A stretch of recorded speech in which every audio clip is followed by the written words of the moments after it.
Hello everyone. तो आज के इस वीडियो में हम क्लास 7 के थर्ड चैप्टर जो कि फूल और कांटा, ये हिंदी का पार्ट है, इसको बहुत ही अच्छे से पढ़ेंगे और समझेंगे। तो जो कविता है उस कविता का नाम है फूल और कांटा।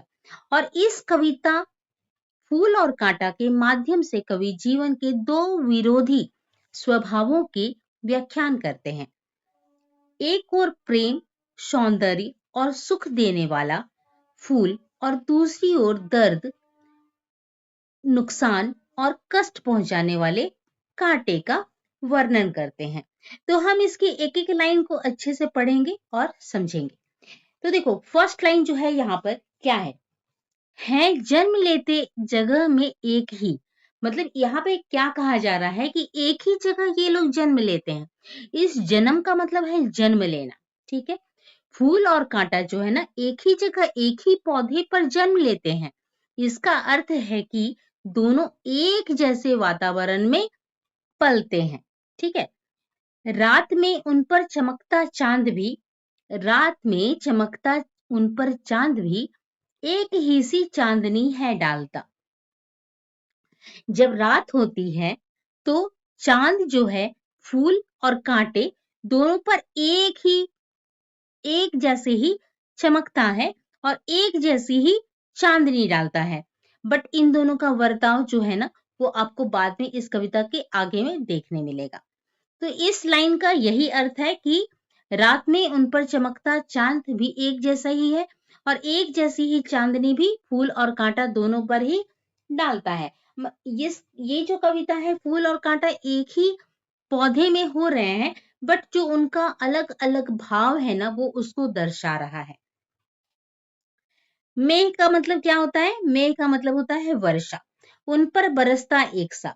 तो मेघ जो वर्षा होती है वो भी उन पर एक सा बरसता है। एक सी हवाएं हैं, एक सी उन पर हवाएं हैं बही। और हवाएं भी जो है ना, वो बिल्कुल एक समान, एक जैसी ही फूल और कांटे दोनों पर ही बहती हैं।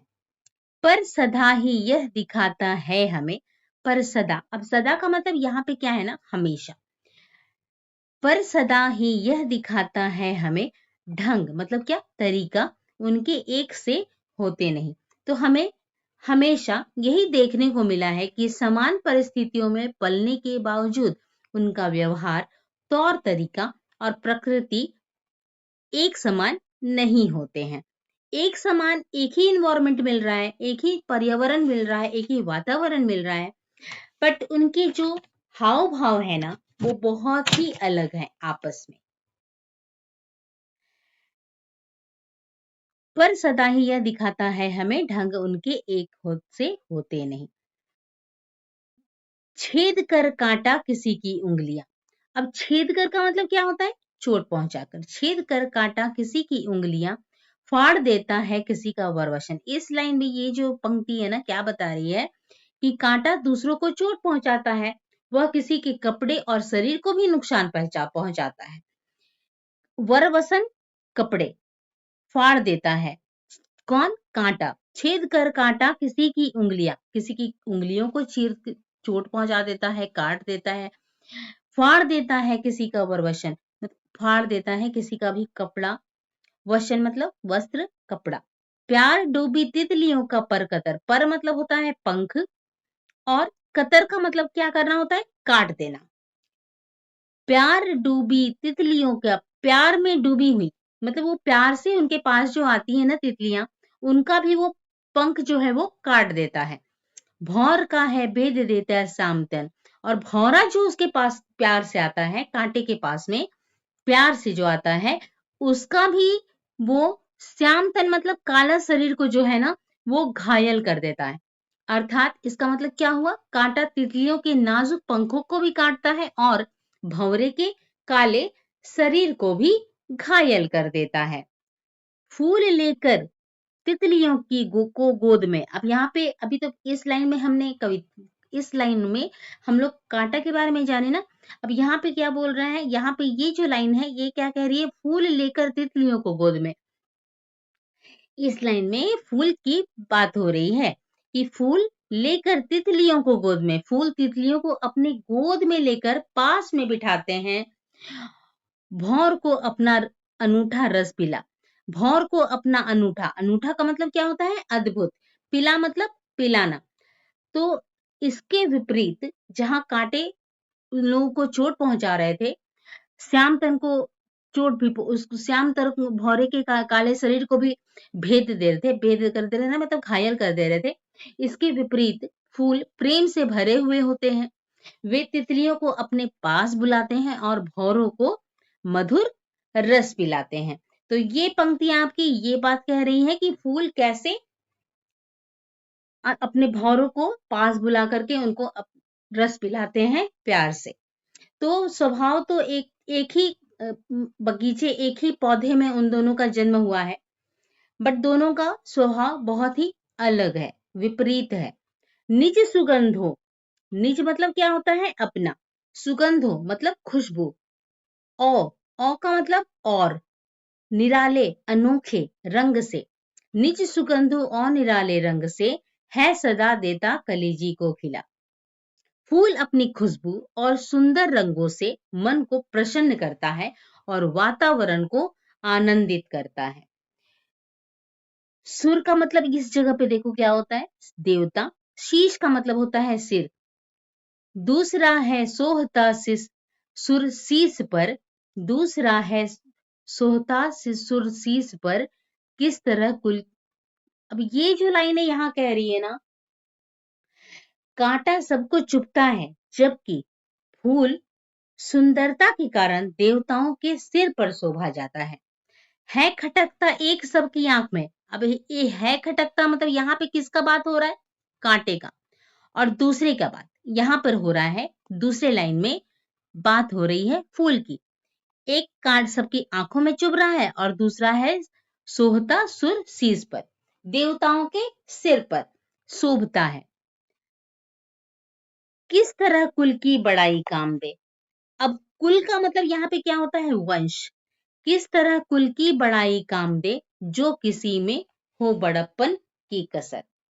तो कुल की बड़ाई कैसे काम देगी, जो किसी में बड़प्पन की कसर है ही नहीं, जो किसी में हो बड़प्पन की कसर। जब बड़प्पन की कसर होगी तभी तो काम देगी। तो अंत में इसके थ्रू कवि क्या कहना चाह रहे हैं? अंत में कवि कहते हैं कि कुल या वंश की महानता तभी मायने रखती है जब व्यक्ति में स्वयं महानता हो। केवल अच्छे कुल में जन्म लेना पर्याप्त नहीं है। यदि व्यक्ति में अच्छे गुण नहीं है, सिर्फ अच्छे कुछ अच्छे कुल में जन्म लेने से कोई महान नहीं बनता। उसके लिए हमें क्या करने होते हैं? अच्छे कर्म और अच्छे गुणों को संजोना पड़ता है। अब जैसे कि देखो, तुम लोग भी ऐसा काम कर सकते हो। घर में, एक ही घर में 2 बच्चे होते हैं, 3 बच्चे होते हैं, बस सबका स्वभाव बहुत ही अलग होता है। कोई बहुत ही स्वार्थी होता है, कोई बहुत दयालु होता है, कोई बहुत मेहनती होता है, कोई बहुत परोपकारी होता है, कोई बहुत ही ईमानदार होते हैं। तो सब में डिफरेंट डिफरेंट जो क्वालिटीज होते हैं ना, वो होते हैं। और उस तरह से उनकी क्वालिटीज के चलते ही लोग उनको जानते हैं। तो यही बात है कि एक ही कुल, एक ही वंश में बच्चे भी जन्म लेते हैं, बट उनकी क्वालिटीज, उनके गुण के कारण उन्हें जाना जाता है। और ठीक उसी तरह से ये जो कविता अयोध्या सिंह उपाध्याय हरिऔध ने लिखी है, फूल और कांटा, फूल और कांटा जो कविता लिखा है इन्होंने, ये कविता भी इन्हीं चीजों को पूरा पूरी दर्शा रहा है। तो इसका जो ये पार्ट है, कवि से परिचय का पार्ट, इसको जानते हैं। उठो लाल अब आंखें खोलो, पानी लाई हूं मुंह धो लो। बचपन में यह प्यारी कविता आपने भी पढ़ी होगी। इस कविता को रचने वाले अयोध्या सिंह उपाध्याय हरिऔधी ही फूल और कांटा के कवि हैं। बच्चों के लिए उन्होंने अनेक रोचक कविताएं लिखी हैं। उनका जन्म आजमगढ़ में हुआ था। हरिऔध जी की चर्चित काव्य कृति प्रिय प्रवास को खड़ी बोली का पहला महाकाव्य माना जाता है। बच्चों के लिए उनके अनेक कविता संकलन प्रकाशित हैं, जिनमें चंद्र खिलौना और खेल तमाशा उल्लेखनीय है। तो आई होप इसका जो इस कविता का एक्सप्लेनेशन पार्ट है आपके लिए हेल्पफुल होगा। तो नेक्स्ट जो प्रश्नोत्तरी भाग है वो हम दूसरे सेशन में करेंगे। तो मिलते हैं नेक्स्ट सेशन में, और ये वीडियो आपके लिए हेल्पफुल होगी तो इसके लिए आप इस चैनल को सब्सक्राइब कर लो, लाइक कर लो, शेयर कर लो और ऐसे वीडियोस के लिए बने रहो। तब तक के लिए बाय बाय।